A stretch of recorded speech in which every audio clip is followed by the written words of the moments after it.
के संस्थापक, जम्मू कश्मीर के संस्थापक पंडित प्रेमनाथ डोगरा, जो भारतीय जनसंघ से लेकर भारतीय जनता पार्टी तक पार्टी के संस्थापक रहे हैं।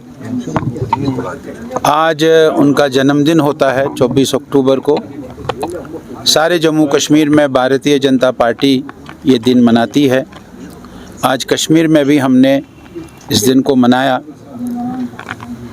पंडित जी के बारे में बताते हैं कि वो इतने मंझे हुए पॉलिटिशियन थे, इतने समाज के साथ जुड़े हुए पॉलिटिशियन थे कि जब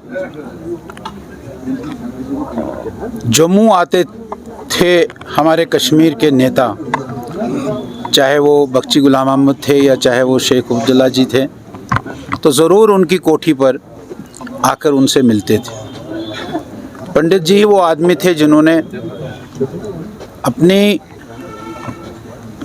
मरने से पहले, अपने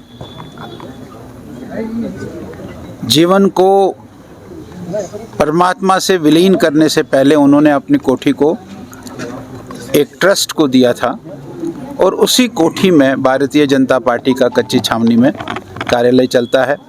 आज भी वहाँ कार्यालय भारतीय जनता पार्टी का है। बेशक भारतीय जनता पार्टी ने एक नया कार्यालय बनाया है, लेकिन उस कार्यालय को अभी हम जम्मू डिस्ट्रिक्ट का कार्यालय मानकर उसको हम चलाते हैं। ये पंडित जी की ही ऐसी सोच थी कि उन्होंने अपनी कोठी को भी भारतीय जनता पार्टी के लिए समर्पित किया था। ऐसे पंडित जी को आज हम याद करते हैं। पंडित जी के आज के दिन पर हम सारे जम्मू में विशेषकर हम हर पोलिंग बूथ पर खेल कूद के कार्यक्रम करते हैं। जो स्थानीय खेले होते हैं, कबड्डी, खो खो और जो स्थानीय छोटे छोटे खेले होते हैं, उन खेलों को हम आज करते हैं। सारे जम्मू प्रोविंस में वो खेलें आज हर पोलिंग बूथ पर तकरीबन मैक्सिमम पोलिंग बूथ पर होगी। पंडित प्रेमनाथ डोगरा जी का चौक भी जम्मू में है। आज उस चौक पर सुबह कार्यक्रम होता है। उस कार्यक्रम को भी हम धूमधाम से आज मनाए हैं और यहाँ भी हमने पंडित जी को आज याद किया है और उनके चित्र को, उनके फ़ोटो को, उनके छाया चित्र को हमने पुष्पांजलि की। सब लोगों ने मिलकर पुष्पांजलि की। ये पंडित जी को आज हमने आज के दिन पर याद किया। तो इसमें जम्मू कश्मीर के यूनिट ने भी और हमारे प्राइम मिनिस्टर ने, हमारे गृह मंत्री जी ने इस बात को कहा है, कई बार कहा है कि स्टेटहुड जो है वो एप्रोप्रिएट टाइम पर जम्मू कश्मीर को दी जाएगी। बहुत अच्छी बात है। उन्होंने फर्स्ट कैबिनेट मीटिंग में अपने जो उनका चुनाव मंशूर था उसके मुताबिक उन्होंने रेजोल्यूशन पास किया है। उसको एलजी साहब ने भी मंजूरी दी है। उसको लेकर वो दिल्ली गए हैं।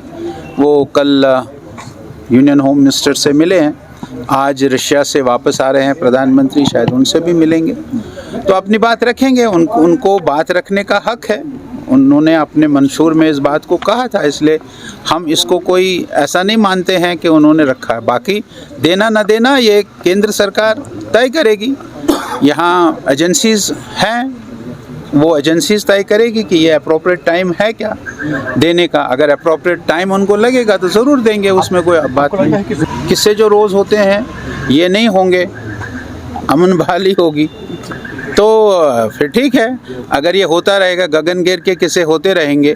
अगर गगनगेर में अगर वो थोड़ा टाइम की कैलकुलेशन आगे पीछे नहीं होती तो वहाँ तो सैकड़ों लोगों को मौत के घाट वो उतारते। क्या सर आपको नहीं लगता किसी भी कीमत पर पाकिस्तान से बातचीत करना, ये कोई भी समझदार व्यक्ति, कोई भी समझदार आदमी इस बात के, जो आतंकवाद को प्रेषित करता है, जो आतंकवाद यहाँ फैलाता है, उससे बातचीत करने की क्या बात है। हमने कहा कि आतंकवाद छोड़े, बातचीत करेंगे। अभी तो गए थे जयशंकर जी वहाँ और उन्होंने गए थे, वहाँ मीटिंग थी और उस मीटिंग में वो गए। उन्होंने थोड़ी कहा कि मैं नहीं जाऊँगा। मीटिंग में गए, उन्होंने अपने देश की रिप्रेजेंटेशन वहाँ की है।